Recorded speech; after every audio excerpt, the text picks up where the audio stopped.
In today's video, I will be making Tokino Sora from Laurrellive, Japan into a marketable plushie, and let's just jump right in. So, I started out by gathering my materials and cutting out my pattern, which I have linked below. I am using a scaled down version of the pattern that I made, kind of about half size, because this thing is absolutely massive. I know the pictures on the pattern don't make it look so huge, but it is massive. I made another plushie of myself a while ago, like 2 years ago, and it was just huge. And so I scale it down for my chibi plushies, and I'm just kind of hand sewing everything together. And there's the end of the first day of work on this. Now we're on to day 2, and on day 2 I continue sewing together the body, which I had to cut out a ton of footage in this video overall, but sewing the body does take a long time and it's very boring, so I cut out a lot of it. But don't be fooled by how short it looks like it took me. It takes a long time, especially because I'm doing everything by hand. But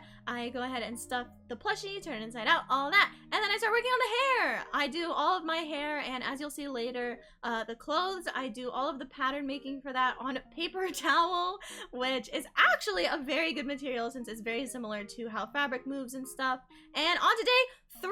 I know, time moves by so fast, and I'm making the hair now by putting the pattern pieces directly onto kind of a square of fabric and sewing almost directly on the pattern pieces. This is to give me those really precise curves and everything, and then I cut around the seam allowance super duper short just so that it's super precise, and then I'm turning them inside out and poking them out with a little chopstick, and then kind of seeing how they fit on the hair, on the head, just, you know, pinning them everywhere. As you can see, so lots of pins. And then I'm sewing them down to secure them, and it does look really crazy under her main hair piece there.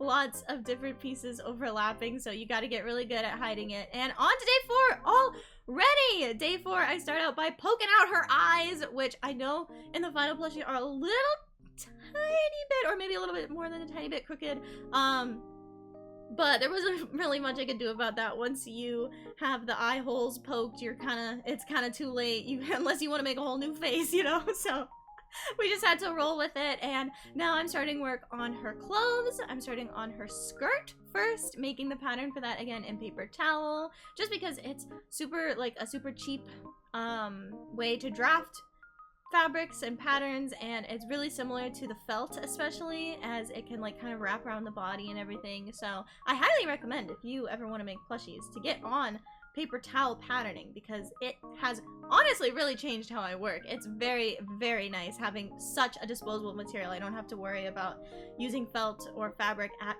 all in my pattern making. And we are already on to day 5, our second to last day, and I know this looks super quick. As I said previously, this plushie did take me 6 days and over probably about 20 hours of work. Plushies take a really long time, so do not be fooled. These videos are all in about 10 times speed or even more. But yeah, so I'm working on her clothes here, working on her skirt, cutting out everything in their final fabrics, and always having a reference image handy to make sure I'm staying true to Tokino Sora. And I'm just cutting out all of her clothes and sewing everything on. For this project, everything is sewn onto the plushie just because of how complex a lot of her clothes are. And here you see me struggling to make a star. I learned this project that I do not know how to draw a star without doing, like, the lines in between. And on to our final day, day 6. As you can see, there was a huge time skip between these 2 days because there was just way too much footage of me making her clothes. But I put her little headpiece on with the star that it still really looks kind of like shit. And I also did the wings on her skirt, as well as her little gloves. And now I'm just putting everything together, sewing everything on, making sure everything is nice and secure. Because these plushies are very fragile, actually, just because everything is so completely hand sewn. And for the final thing I do on every project is I do the shoes. I do the shoes by literally just making a copy of the pattern of the legs and the feet and putting that on, and then I sew her shoes on, and we're basically done! Oh, I have to put the stars on. Oops. I put the stars on the tails on the back of her dress. And now we're we're done. And here's what the final plushie looks like. I hope you think she's cute. I think she's cute. I really enjoyed making this plushie, and I'm super, super happy with how it turned out. And I hope you guys like her too. If you have any questions about the plushie making process or anything, feel free to comment down below. I will answer all of them.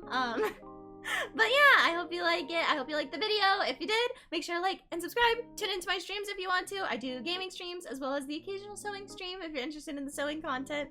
And yeah, I'll see you guys. Bye bye!